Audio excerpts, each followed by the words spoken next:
Baik, saya berikan pertanyaan atas nama Yayan yang ada di Lumajang. Ya. Assalamualaikum warahmatullahi wabarakatuh. Waalaikumsalam warahmatullahi wabarakatuh. Bagaimana untuk bisa menyamakan pikiran dengan pasangan saat ada masalah? Karena istri saya inginnya didengar dan dituruti apa yang menjadi keinginannya. Sedang saya tidak nyaman jika melakukan itu terus-menerus. Apa solusi dari Bapak dan Ibu untuk masalah saya ini? Terima kasih. Wassalamualaikum warahmatullahi wabarakatuh. Saya yakin begini, bahwa orang itu kalau kita baik, pasti juga akan membalas dengan baik. Yang kita takutkan tuh begini acap kali, kalau saya ngalah dengan istri, jangan-jangan saya dibuat kalah-kalahan. Saya kok percaya bahwa pikiran itu tidak benar tuh. Kalau kita menghargai dan menyenangkan istri, ya kita menghargai dan menyenangkan istri, saya yakin kita juga akan menerima hal yang timbal balik dari istri kita. Nah, tadi kan masalah apa namanya? Masalah kalau dia inginnya didengar, dituruti, gitu, tapi nggak nyaman gitu. Ya, istri, ya apalagi istri itu konon katanya para wanita itu bicara lebih banyak daripada suami. Nah, bayangkan begini, bicara nggak ada yang dengerin, bicara sendiri, itu artinya apa? Nah, istri kita praktis hampir dimanapun juga, yang namanya wanita itu suka bicara. Nah, kalau dia suka bicara, tidak mungkin dia bicara sendiri. Dia harus punya suami yang mendengarkan. Jadi Bapak, dengarkanlah. Ya dengarkanlah, apresiasilah apa yang menjadi omongan, bahan pembicaraan, pendapatnya apresiasilah. Turutilah. Kalau itu bukan hal yang lalu bunuh diri bersama-sama, turutilah. Ya, jadi saya rasa begini, tidak ada salahnya kita itu menyenangkan pasangan kita. Tidak ada ruginya bagi suami atau bagi istri untuk menyenangkan suaminya. Dengarkanlah, atau suaminya atau pasangannya, istrinya, dengarkanlah, jangan merasa rugi. Ya, yang aku ngomong kan, menjadi lawan bicara yang menyenangkan. Itu akan sangat produktif. Baik, saya kembali pilihkan pertanyaan atas nama Wahidnya ada di Halmahera. Ya. Assalamualaikum warahmatullahi wabarakatuh. Waalaikumsalam warahmatullahi wabarakatuh. Bapak dan Ibu, saya mau bertanya bagaimana jika kebahagiaan itu ditentukan oleh mood atau kondisi suasana yang terjadi. Jika saat saya pulang kerja membawa oleh-oleh atau yang lain, saya bawa kebetulan lewat di salah satu tempat, istri memberikan sambutan yang sangat hangat. Ya. Tapi jika tidak, ya istri biasa saja, lebih banyak cuek. Nah, sebaiknya apa yang saya lakukan dengan hal-hal yang seperti ini? Terima kasih. Wassalamualaikum warahmatullahi wabarakatuh. Bapak sudah jelas bahwa istri Bapak itu bahasa cintanya adalah dengan barang. Pemberian. Ya, dengan pemberian, dengan oleh-oleh. Lakukan terus saja. Tidak ada jalan lain. Mungkin tidak perlu marah. Tidak ada jalan lain ya. Oke, dia suka jeruk, belikan jeruk satu aja setiap hari. Ya. Nah, itu artinya jelas bahwa istri Bapak itu bahasa kasihnya, dia merasa dicintai kalau dia dibawakan oleh-oleh. Ya lakukan begitu. Ya sudah, lakukan begitu, itulah kebutuhannya. Kalau ada istri yang suka dipeluk, ya peluklah. Seberapa sering Pak? Setiap hari. Ya, setiap hari harus dipeluk supaya bahagia. Ya, jadi ya memang begitu itu. Masa seterusnya Pak? Seterusnya memang begitu. Itulah nasib Bapak. Pulang harus membawa bungkusan. Ya itu memang begitu, jadi tidak bisa tidak. Ya, jadi nikmatilah. Baik, saya pilihkan kembali pertanyaan atas nama Suyono yang ada di Kendal nih Pak Yusuf Pindah. Ya. Assalamualaikum warahmatullahi wabarakatuh. Waalaikumsalam warahmatullahi wabarakatuh. Konflik saya dengan istri adalah istri sudah tidak menjaga penampilan. Karena ketika ada teman atau tamu di rumah, istri keluar sembari menyajikan minuman dan makanan dengan memakai daster yang itu pun sudah beberapa hari tidak ganti. Tapi istri pun juga marah saat saya beritahu, katanya nyaman kok. Dan yang datang juga orang yang sudah biasa datang, bukan tamu yang spesial, biasa aja, jadi saya tidak perlu berdandan. Nah, bisakah Bapak dan Ibu berikan saran ke saya apa yang saya harus lakukan dengan sikap dan penampilan istri yang saya ceritakan tadi? Terima kasih. Wassalamualaikum warahmatullahi wabarakatuh. Ya, itu banyak terjadi dan kita sering dengar. Yang pertama coba komunikasikanlah. Yang kedua berilah daster yang baru. Belikan daster yang baru yang nyaman, ajak jalan-jalan ke mall lalu dibelikan, daripada diomeli ya sudah dibelikan saja yang baru. Kalau banyak kan lama-lama kan berganti dengan sendirinya. Baik, saya berikan kembali pertanyaan tadi sudah disinggung oleh Bu Indah nih. Ada beberapa poin yang disinggung oleh Bu Indah. Ada pertanyaan atas nama Febrianti di Banjarmasin. Selamat malam Bapak dan Ibu. Selamat malam. Kenapa wanita yang menjadi fondasi dalam rumah tangga? Karena kata suami, setiap saya marah, suasana di rumah menjadi berubah dan horor. Kayak rumah ada setannya. Terima kasih. Ya. Pertanyaannya? Ya, kenapa wanita bisa menjadi fondasi dalam rumah tangga, penentu untuk suasana di rumah gitu. Oke, ya. Ya, jadi sebetulnya sih ya bukan hanya perempuan ya, suami pun juga bisa. Setiap kita bisa membawa situasi dengan atmosfer di rumah. Nah, kebetulan ini mungkin istri cukup dominan. Istri cukup dominan, dia cukup berpengaruh sehingga begitu istri moodnya hilang, ya moodnya rusak atau marah, semua jadi kacau. Nah, perhatikan baik-baik begini. Pada dasarnya, Pak, bisa nggak mood itu dihilangkan? Tidak bisa. Nah, kalau kita tahu begitu, kita harus tahu begini. Perhatikan tombol merahnya istri kita itu apa? Oh, istri saya tidak suka dibentak. Begitu dibentak, dia langsung ambiar semuanya. Berarti jangan dibentak. Nah, Bapak harus perhatikan baik-baik. Jangan sampai istri Bapak itu marah. Perhatikan pemicu yang paling dominan yang membuat istri Bapak marah itu apa? Nah, jangan dipicu, jangan ditarik. Baik, saya berikan kembali pertanyaan atas nama Meme yang ada di Surabaya. Ya, selamat malam Harmoni Keluarga, selamat malam Bapak dan Ibu. Selamat malam. Saya dulu berharap menikah berarti saya mempunyai orang untuk tempat bercerita tentang apapun. Namun kenyataannya boro-boro bercerita, baru membuka pembicaraan untuk apa yang saya alami dan rasakan. Suami sudah bicara panjang kali lebar kali tinggi, menasihati, menjengkelkan sekali bagi saya. Nah, lalu bagaimana supaya suami bisa menjadi tempat untuk saya bercerita? Mohon masukan dari Bapak dan Ibu. Terima kasih. Ya, jadi memang ini masalah klasik, masalah klise, dan masalah hampir terjadi di mana-mana. Pada waktu pacaran itu asik berbicara dan asik mendengarkan. Entah bagaimana, begitu menikah itu lalu semua jadi singkat, jadi padat, sehingga lalu jadi jadi hambar, tidak hangat kembali. Nah, memang kalau semua bapak ibu yang mendengar, apalagi kalau yang mendengarkan pasangan, belajarlah, berilah diri kita masing-masing untuk menjadi teman berbicara. Dengan cara apa? Mendengarkan. Ya, bukan memberi nasihat, mendengarkan. Lawan bicara yang baik itu adalah mendengarkan, lalu andai kata menyaut, ya, menyaut itu menyaut yang lebih menyenangkan, bukan menyalahkan dan sebagainya. Nah, karena kasusnya kalau Bu Meme ini dia berbicara, suaminya langsung menasehati. Nah, saya ini rada repot ini ya. Mau mengkomunikasikan dinasehati ya. Jadi tapi begini. Ya sudah, ya, lalu ini kan harus ada yang memperbaiki. Nah, selalu begini, perbaiki dari diri kita sendiri. Oke, kalau begitu, kalau kita belum bisa berbicara, belajarlah mendengarkan terlebih dahulu.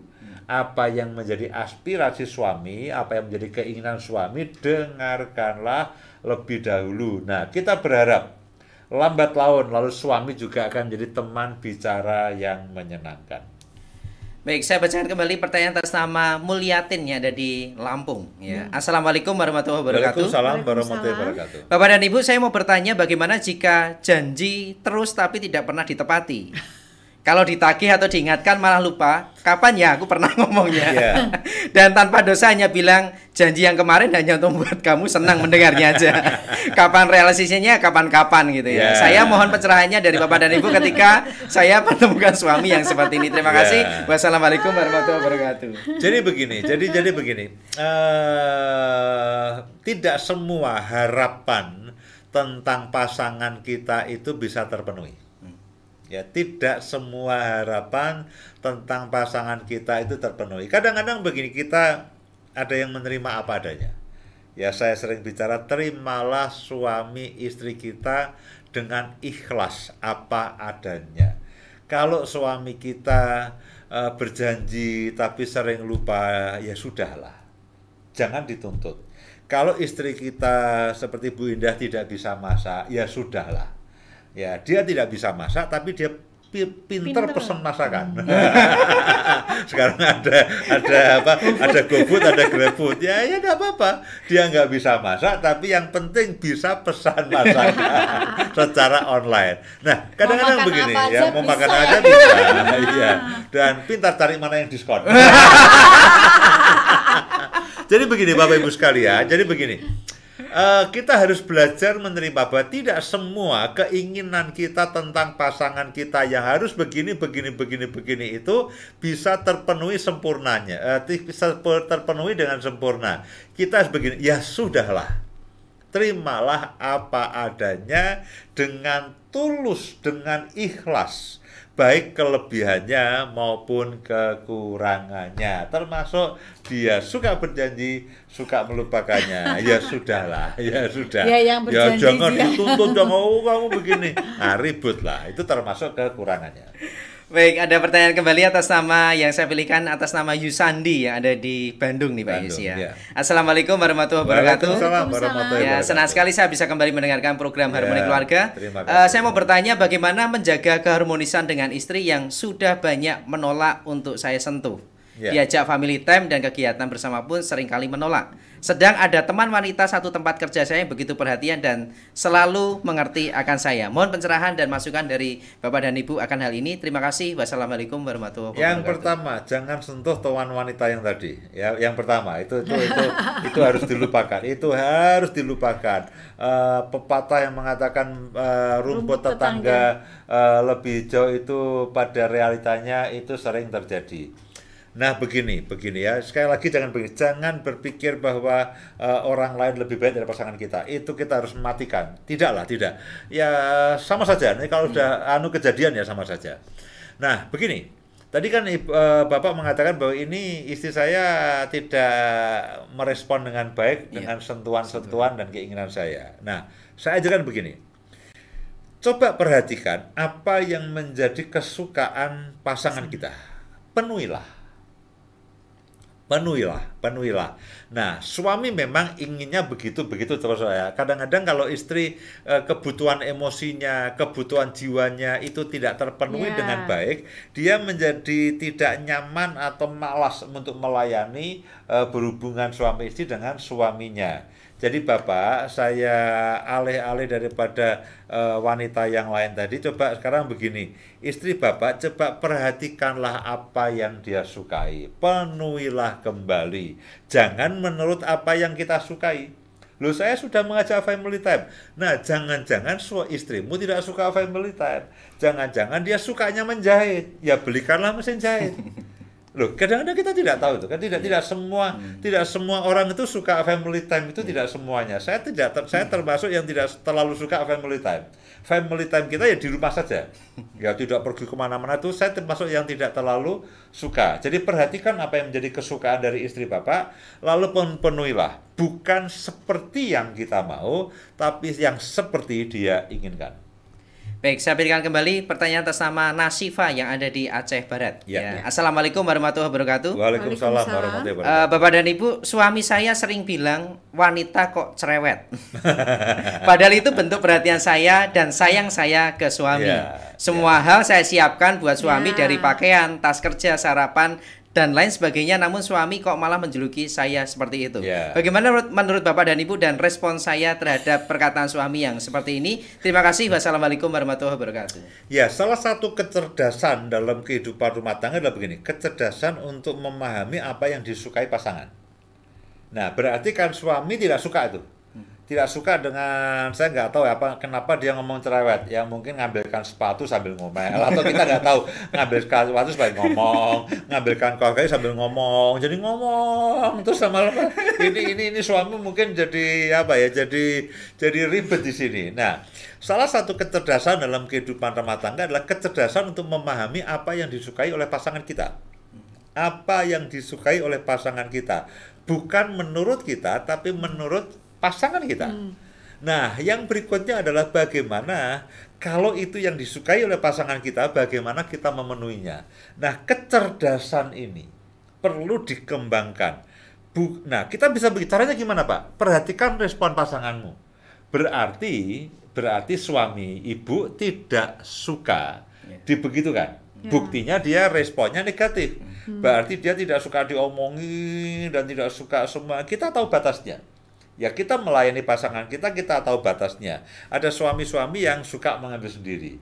Ya, tidak semuanya suka lalu disodor-sodorkan, itu tidak semuanya begitu. Nah, saya. Ya, jadi ya menunggu tidak terjadi ya sudah. Nadi, cepatnya. Salah ngambil. Jadi salah satu kecerdasan adalah memahami apa yang disukai oleh pasangan kita, lalu coba memenuhinya. Baik, saya berikan kembali pertanyaan atas nama Uum yang ada di Bandung nih Pak Yes ya. Lucu nih Pak. Ya, Assalamualaikum warahmatullahi wabarakatuh. Ya, suami saya sudah tidak menggandeng tangan lagi jika sedang berjalan bersama. Suami bilang biasa aja karena toh semua orang juga tahu kalau kita suami istri, jadi tidak perlu hal-hal yang begitu, sehingga jika jalan bisa sendiri-sendiri atau siapa yang di depan atau siapa yang di belakang. Nah, bagaimana menurut Bapak dan Ibu dengan sikap suami yang seperti itu? Karena saya lihat pasangan-pasangan yang lain bisa bergandengan tangan dengan mesra. Terima kasih. Wassalamualaikum warahmatullahi wabarakatuh. Kalau Bapak sedang mendengarkan, ya hampir semua wanita suka digandeng. Ya, dia tidak suka ditinggal, apalagi ditinggal di belakang. Ya, tapi bagi ibu ya jangan jadikan ini masalah. Ya, jangan jadikan ini masalah. Ibu yang gandeng. Ya, ibu gandeng, nanti kalau suaminya udah ya pakai lagi ya. Tapi mas saya jangan jadikan ini masalah. Tapi kalau ya ada kesempatan pas suami sedang bahagia, ya katakan, ayah, aku ini suka loh kalau digandeng dan sebagainya. Ya, cobalah ungkapkan apa yang menjadi keinginan kita. Baik, mungkin satu pertanyaan lagi. Ya. Tinggal 2 menit. Saya pilihkan pertanyaan atas nama Nahdia yang ada di Depok. Ya, Assalamualaikum warahmatullahi wabarakatuh. Waalaikumsalam warahmatullahi wabarakatuh. Bapak dan Ibu, saya mau bertanya, kenapa kok semenjak menikah malah temperamen saya semakin tinggi? Sering nyalain suami, seperti tidak puas dengan hidup saya. Bahkan seperti ada yang salah di masa lalu saya ketika memilih suami seperti ini. Nah, bisakah Bapak dan Ibu jelaskan kenapa saya bisa seperti ini? Lalu apa yang saya lakukan? Terima kasih. Wassalamualaikum warahmatullahi wabarakatuh. Ya, acap kali kenyataan yang kita hadapi ketika kita menikah yang tidak semanis angan-angan pada waktu pacaran. Ya, sekali lagi, kenyataan yang kita hadapi pada waktu kita menikah seringkali tidak semanis dengan mimpi dan angan-angan pada waktu pacaran. Nah, banyak pasangan ketika menghadapi realita pernikahan lalu muncul kekecewaan, muncul pertanyaan, apakah ini salah atau tidak? Saya yakinkan bahwa suami ibu sekarang itu adalah jodoh yang terbaik. Ya, perbaikilah.